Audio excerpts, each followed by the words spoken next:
ये ऐसा दुखमय दलदल में भी फंस जाता है, इतना कमजोर हो जाता है कि देखो सुनकर आपको पहाड़ जैसी बात लगेगी, कैसे निकल पाऊंगा, हमसे नहीं हो पाएगा। और ये बोल कौन रहा है, ये भी तो देख, तू नहीं बोल रहा, बोल वही रहा है जो तुझे फंसाया और तू स्वीकृति कर रहा कि मैं बोल रहा हूं।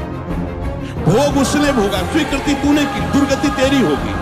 समझ पे, ये ऐसा जाल है, इसे बिना सत्संग के आप समझ नहीं सकते। साफ का साफ धरा धरा है। भगवान कह रहे मना कष्टानिंद्रियाणि प्रकृति स्थान निकल सकी, तू मेरा अंश, ममई वांसो, तू मेरा है और ये प्रकृति का अंश प्रकृति में जा रहा है। तू समझ, तो तेरे ही दस्तखत से, तेरी ही स्वीकृति से तेरी दुर्गति हो रही, स्वीकृति बदल। अब अगर हमसे ऐसी कोई चूक हो गई है तो हमें चिंता नहीं करनी, अब लो नशाने अब ना। अगर ऐसी चूक हो जाए, कभी असावधानी हो सकती, तो हमें निराश नहीं होना। सुख दुखे समय कृत्वा लाभा लाभ हो जाए, ये आप बैठा लीजिए, नहीं तो ये आपको परमार्थ से अलग कर देगी, चाहे आप 20 वर्ष चले। बहुत बड़ा युद्ध है, वो डट के खाना पानी बांध के युद्ध में आया है। ऐसा वो योद्धा नहीं है कि पानी पीने के लिए छोड़ के चला जाएगा। जब तक वो तुम्हें परास्त नहीं कर देगा तब तक वो हटने वाला वीर नहीं है। काम क्रोध लोभ मोह मद मत्सर, और आप महावीर हैं क्योंकि हरि की शरण में है। अगर आप नाम नहीं छोड़ेंगे, देखो दो ही बातें कही गई, साधन को हरि भजन है, कै सत्संग सहाय। दो बात पकड़ लो, सत्संग मिल गया मतलब परम पद में आरूढ़ होने की पूरी सामग्री मिल गई।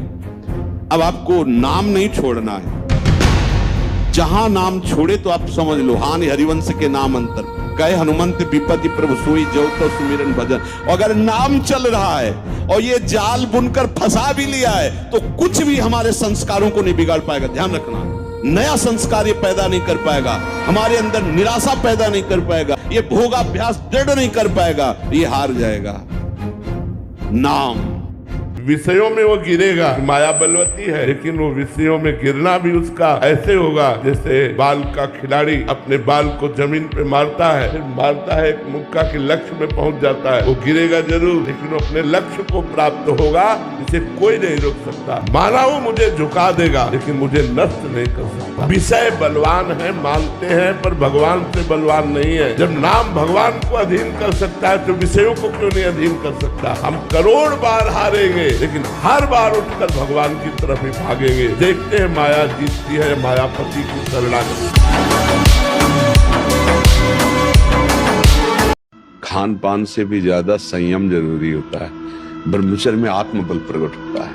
जैसे बड़े मोटे शरीर हैं और ब्रह्मचर्य ठीक नहीं है, मांस चर्बी तो दिखाई देगी लेकिन अंदर बल उत्साह की कमी होती है। जो ब्रह्मचारी है उसमें एक तेज होता है, एक उसमें बल होता है। अन्न लंगोटा बचा के इंद्री ब्रह्मचर्य और स्वाभाविक दंड बैठक और व्यायाम के द्वारा जो ताकत बढ़ती जाती है वो स्थायी होती है। ब्रह्मचर्य ही महान बल और महान तप है। हाइलोजन की तरह जलोगे फ्यूज हो जाओगे। अधर्माचरण करने वाला हाइलोजन की तरह प्रकाशित होता फ्यूज हो जाता है, क्योंकि उसके सुकृत नष्ट हो जाते हैं।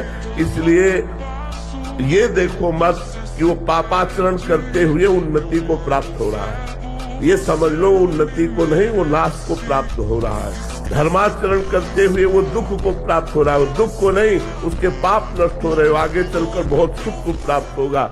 संघर्ष से लड़ना सीखो, संघर्ष करो, जिंदगी से लड़ना सीखो, हारना नहीं। सच्ची मानो ये मनुष्य जन्म है, हम अविनाशी हैं, परमात्मा के अंश है। दहाड़ना सीखो, हर कष्ट को गले लगाना सीखो, हर संघर्ष को रौंदना सीखो। बिना सत्संग के आप इस युक्ति को नहीं जान पाए। मन से हमारी इतनी घनी दोस्ती हो गई है कि मन ने जो चाहा वो मेरी चाह है। मन चाहता क्या है? 5 ज्ञानेंद्रियों के द्वारा भोगे जाने वाले समस्त विषय। मन को यदि सुधारना है तो इससे दोस्ती हटानी पड़ेगी। आप इंद्रियां नहीं, आप मन नहीं है, आप पूर्ण काम है, पर आपका ये मन आपको अधीन करके भोगों में सुख है ऐसा भ्रम करा। फिर प्रार्थना करता हूँ सब उपासक उपासिकाओं से, यदि आप आज्ञा पर ध्यान नहीं देते तो माया तुम पर ध्यान रख देगी, और उसके ध्यान रखने का मतलब है बैठे बैठे जलोगे जैसे अंगार पर जला जाता है। ये जो दुर्वासना के नाश की कृपा है, ये आपकी दिनचर्या है, ये सैकड़ों दुर्वासनाओं को भस्म कर देगी। इसको खिलवाड़ न समझो। प्रभु का प्रिय, गुरु का प्रिय वही होता है जो दिनचर्या में मिनट भर विलंब नहीं करता। बड़े बड़े सिद्ध महापुरुष इसी से हुए, दिनचर्या से। 12 वर्ष एक दिनचर्या कर लीजिए, आप देखिए आपका क्या स्वभाव बनता है।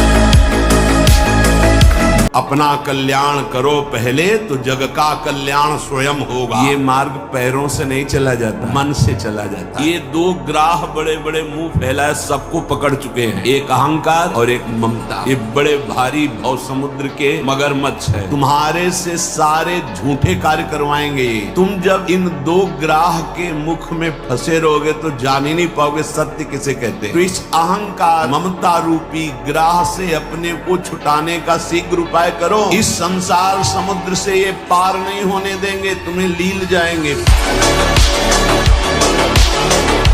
मुझे गलत आचरण नहीं करना, मर सकता हूँ, गलत आचरण नहीं कर सकता। मैं गलत मार्ग में नहीं जा सकता, भले खड़ा रहूं यहीं। अगले जन्म में हमें रास्ता मिलेगा तो चलूंगा, पर मैं पीछे नहीं हटूंगा। घुटने नहीं टेक सकता, हार नहीं सकता। मैं भगवान का दास हूं, अविनाशी का बच्चा हूं, गिरा नहीं सकते। जितनी बार गिराओगे, जितनी बार गिराओगे उतनी बार हम बलवान होंगे। और ऐसे नवीन कर्म करो कि विध्वंस कर दो उस प्रारब्ध कर्म को जो तुम्हें झुकाना चाहता है, मिटाना चाहता है। जब बुखार हो 102, किडनी फेल, शरीर में दर्द है, हमें लाद के ले चलो। अगर हम पैदल आते तो पैदल ले चलो, 2 लोग पकड़ो के ले, ऐसे। तो आत्मबल अगर हार गए तो फिर क्या क्या, आत्मबल नहीं आना चाहिए। अगर हमने किसी को अपने से बड़े महात्मा को देखा तो जिद चढ़ी कि हम भी इनके जैसे बनेंगे। हार जाना थोड़ी कि हम कैसे नहीं, हम परमात्मा के अंश हैं। अगर ये भजन करके भगवान के मार्ग में चले तो हम भी वैसा भजन करेंगे। खूब मस्त रहो। हम कहते हैं मनुष्य जीवन यार मस्ती के लिए मिला है, लेकिन लोग मस्ती समझते हैं क्लब में, मस्ती समझते हैं शराब में, मस्ती समझते हैं मुर्गा उर्गा में। अरे मस्ती भगवान में है यार। कैसे हम ये आपको बताना चाहते हैं कि मांस में शक्ति नहीं है खाने से, ये गंदे आहार में शक्ति नहीं है। सात्विक आहार खाओ, भजन करो, आध्यात्मिक बनो, बलवान हो जाओ। अब 1 साल ब्रह्मचर्य रह कर देखिए, नमक रोटी खाइए आप, और आपसे अगर कोई हाथ मिला ले तो उनसे बात करना। 1 साल केवल आप ब्रह्मचर्य रहिए, व्यायाम संयम से रहिए, और आपसे कोई हाथ मिला ले तो बताओ, चाहे टेढ़ा को आप उठा के पटक देंगे, क्योंकि ब्रह्मचर्य का बल है। शरीर में सहने की सामर्थ्य ब्रह्मचर्य से आती, गर्मी सर्दी बरसात मान अपमान निंदा स्तुति, ये ब्रह्मचर्य से सहने से। ब्रह्मचारी को सबसे पहले अपनी रसना पर नियंत्रण रखना आवश्यक है। जबान पर, जबान बिगड़ी सब बिगड़ा। गंदे आचरण वाले, जिनको पवित्रता का ज्ञान नहीं, जिनको केवल अर्थ पिशाच हैं, नाना प्रकार की अपवित्रताएं करके तुम्हें भोजन परोसते हो, गरम गरम तुम्हारे सामने आया, तुम अमृत समझ के खा रहे हो, तुम्हारी बुद्धि नहीं खराब हो जाएगी। अरे सुंदरता को ब्रह्मचारी नहीं कहते मेरे भाई, याद रखना इस बात को। आप यहाँ ही तो मार खा रहे हो। सुंदरता को ब्रह्मचारी नहीं कहते। सनी लियोन भी सुंदर है, जाओ चरण स्पर्श कर लो उसे। और भी देशद्रोही गद्दार जो गौमांस खाते हैं, अभिनेता नेता, वो भी सुंदर है। उनकी पूजा करोगे क्या? ऐसे संत हैं बलात्कार करते बच्चियों के साथ, गंदे काम कर रहे, गंदी चीज का प्रचार कर रहे, सनातन का तो उनको काखा दा भी नहीं आता, और गद्दियों पर बैठे हैं और ब्रह्मचर्य का ज्ञान दे रहे हैं। और रही पैसा की बात, पेशियाओं के पास बहुत है, उनके जाएगा, उनके चरण स्पर्श करो, लेकिन चरित्र नहीं मिलेगा। चरित्र बाजारों में नहीं बिकता, चरित्र तो मर्द लेकर पैदा होता है, चरित्र बनाना पड़ता है। मेरे पागलो, तुम बुरा मत मानना, तुम्हें हमारी बात कड़वी जरूर लगेगी पर बहुत स्पष्ट है। बिस्तर पर ले जाने वाले तुम्हें बहुत मिलेंगे, पर मंजिल पर ले जाने वाला कोई एक मिलेगा। स्वामी विवेकानंद के तेज को देखकर के एक विदेशी महिला आकर्षित हो गई। अब वो विवेकानंद के पास आकर के कहती है, मुझे तुम्हारे जैसा पुत्र चाहिए, जैसा संसर्ग करो। विवेकानंद ने हाथ जोड़ते हुए कहा, बुरा ना माने तो एक बात बोलूं? हाँ हाँ बोलो बोलो। हमारे जैसा पुत्र हो ये जरूरी है। कहां तुम 18 वर्ष इंतजार करो, जरूरी नहीं वो हमारे जैसा हो। माँ एक काम करो, आज से तुम हमारी माँ हो, मैं तुम्हारी। मरना ही है ना तो लगा लंगोटी। मरना है तो ऐसा मर के अमर हो जा। मरने जैसा दुख सहना चाहता ना, लगा लंगोटी। और 2 रोटी मांग के खाओ, रात दिन भजन कर, देख पूरे विश्व को हिला न दे सके। मानो हम कह रहे पत्नी छोड़ दिए, परिवार छोड़ दिए, मैं अकेला हूं, मैं भगवान का भजन करके ऐसा तप करूंगा कि जिसको चाहूं झुका लूं। ब्रह्मचर्य रक्षा के लिए पहला तो ये निश्चय करना होगा कि आपकी वीर में महत्व बुद्धि हो जाए। जिसे आप व्यर्थ समझ रहे हैं वो बहुत बड़ी जीवनी शक्ति है। चाहे जितना आप उसको निकालते रहिए, आपको सुख कभी नहीं मिलेगा, दुख बढ़ता चला जाएगा।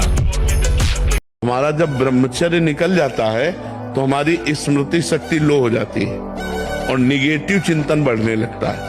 ये हम आपको पक्की बात बता रहे हैं। जब हमारा ब्रह्मचर्यहीनता जितनी बढ़ती चली जाएगी तो ओवर थिंकिंग उतनी बढ़ती चली जाएगी और निगेटिव चिंतन बढ़ता चले जाएगा। तो उसको जहां विश्राम है उसका नाम डिप्रेशन है। और जब हम ब्रह्मचर्य से रहेंगे, पवित्र आचरण करेंगे, पवित्र भोजन, तो हमारा पॉजिटिव चिंतन होगा। तो हम विपत्ति में भी जहां हमें फंसना चाहिए वहां भी हम निकल जाएंगे पॉजिटिव चिंतन के प्रभाव से।